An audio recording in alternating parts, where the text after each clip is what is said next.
So today we are going to be talking about the WNBA CBA and something in the CBA that actually makes it seem like we're quite close to getting something done. Because this is a post here that is, by the way, maybe the biggest concession, and it's a way that the players realistically, if the books are opened, could accept net revenue and make more money. So if you guys don't know, the players did not, you know the way they got their bonus yesterday? Unless they hit revenue targets, they weren't getting any bonus. So now we're looking at a situation where the players are don't need to hit a threshold to trigger it. So it says here, the league's latest proposal offered 70% net revenue, said they would do away with a trigger. So originally, the league had said, you get 70% net revenue, but only if certain revenue targets are triggered. So if you guys don't remember, with the salary cap and everything, we saw like the cap, and then we saw like if revenue targets are triggered, this extra gap. It was like 1.1 to like 1.4 million in terms of the salary. That's what we saw, the difference. With no trigger thresholds, those are the max for everything. So the average salary goes above 500k. The salary cap goes up based on that, as far as I'm aware. Because they had it if things were triggered, if things aren't triggered. And that does help. That really does help. Like this is probably the biggest concession from the owners. And like, by the way, the players signed in 2020, maybe the worst deal of all time. They need to make 20% extra revenue year on year for it to trigger. And it was basically, if it didn't trigger in year one, it was never going to trigger. And it just triggered in 2025, which is crazy. Like, it did so much. Like, it was a terrible CBA. Like, they literally signed the worst CBA ever. And, like, I think they're trying not to get screwed because they signed a bad one that time. But, like, it is what it is. But net, no deal. Like, again, I can convince this person doesn't want to watch basketball. Like, the players want gross, give them gross. I mean this when I say this. Net gross revenue, this is literally buzzwords. At the end of the day, this is buzzwords because if the league doesn't exist, they make $0. This is buzzwords because a lockout means the league doesn't exist, means they make $0, means half of them go working 9 to 5s because most people in Europe, contrary to popular belief, make about 40k a year, not 500k like people think. People literally think Stewie is going to make millions at Fenerbahce. If she's making over 150k, I would be shocked. Like, the amount of female basketball players overseas making over 100k is probably in the 40 to 50 range. Making over 100k is probably in the 40 to 50, and that's me being generous. People saying these players make millions because Diana Taurasi, and like, because Liz Cambridge has a rich owner in China that just pays her to go over to be the highest paid player in the world, and because Diana Taurasi got paid $1 million in China when she was the biggest player in the world. Yes, if Caitlin Clark went overseas, she'd be getting paid millions of dollars. I'm sorry, but like, a random player is not getting paid millions of dollars. Maybe, like if, as far as Unrivaled is concerned, Breanna was making the huge money. I think Angel Reese is probably the highest paid player in Unrivaled. And she's playing 3 games. Like, her team made the playoffs, thankfully. But like, her team are way under 500. They're lucky that there's 2 teams that were really, really bad.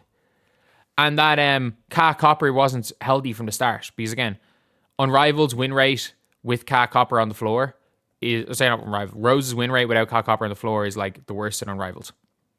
But at the end of the day, you're looking at this right here. And this is huge. This is actually huge because it guarantees that they hit they get the net revenue. Previously, they were not guaranteed to even hit the net revenue. Previously, it seemed like they potentially could go and get could sign some sort of a deal where if they don't hit revenue targets, specific revenue targets, they got nothing on top of the salary. So 70% of net revenue.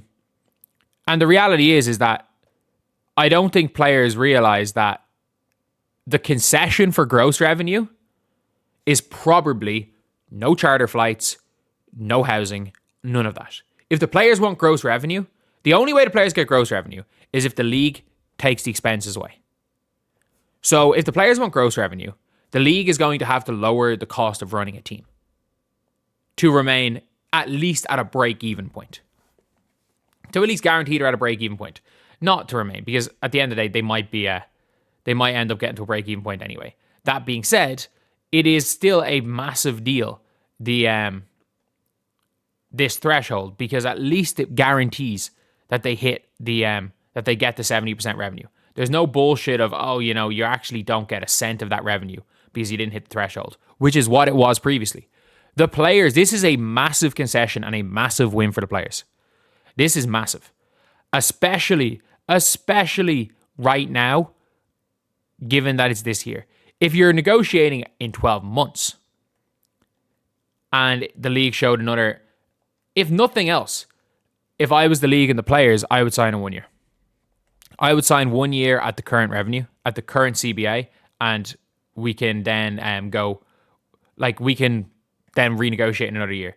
Because as much as this is nonsense and it's annoying for everybody involved, like no season kind of screws everything up, because both sides are like, the players believe that the league's going to continue to grow.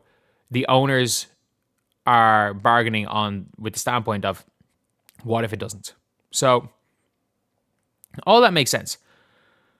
All that makes sense from both sides. That being said, we have to be real here. We have to be completely real. There is no reason at all why there shouldn't be a league at this stage.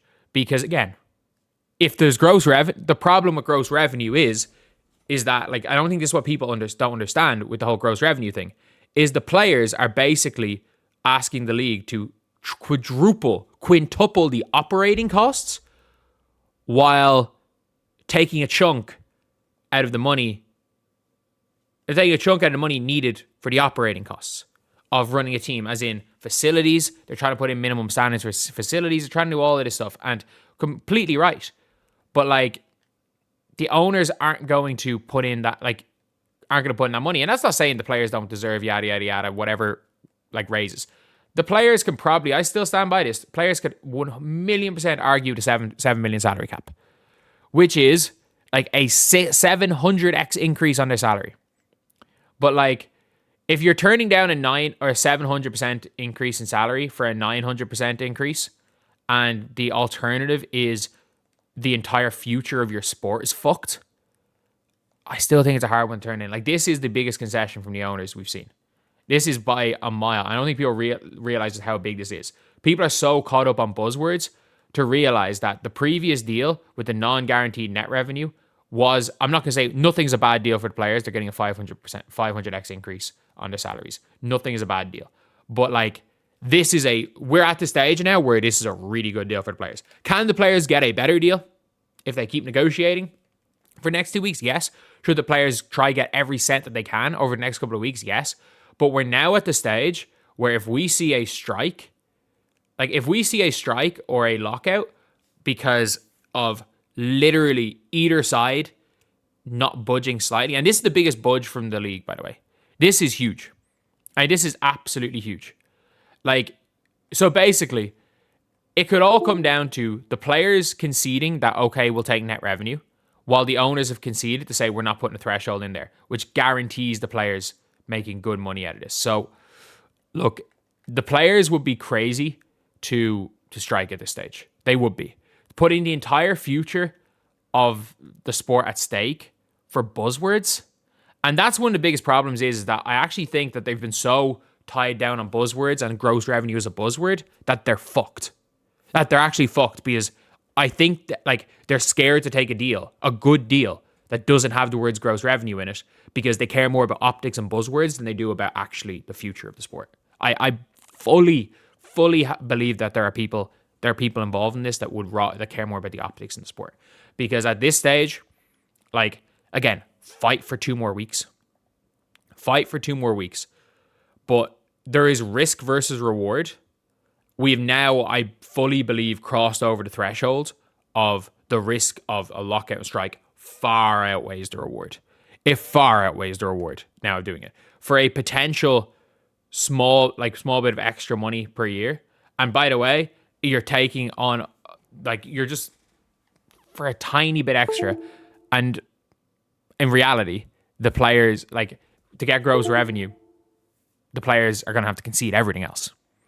I think that's what it's going to come down to. Is if the players want gross revenue, they're going to have to concede everything. Okay, yeah, you can get 30% gross revenue, but we're not paying for anything. We're not paying for it. We are not guaranteeing you anything. Like a team, if you want to pay charter flights, cool. But you're not. You're paying for your own charter flights out of that. You're paying for this, you're paying for that. And very quickly, I think they would say, okay, yeah, net revenue works. But I still think they can get a bigger salary. I still think 7 million salary, 7-8 million salary cap is well within reach. I think they should fight for that. But at the end of the day, if they genuinely refuse to if it is all comes down to the buzzword of gross versus net revenue, then I think it's crazy. I think it's crazy. I still think they should look for more money, go to the deadline. But if it's the wording of it is the only reason you're not gonna fucking have a league, I think it's crazy.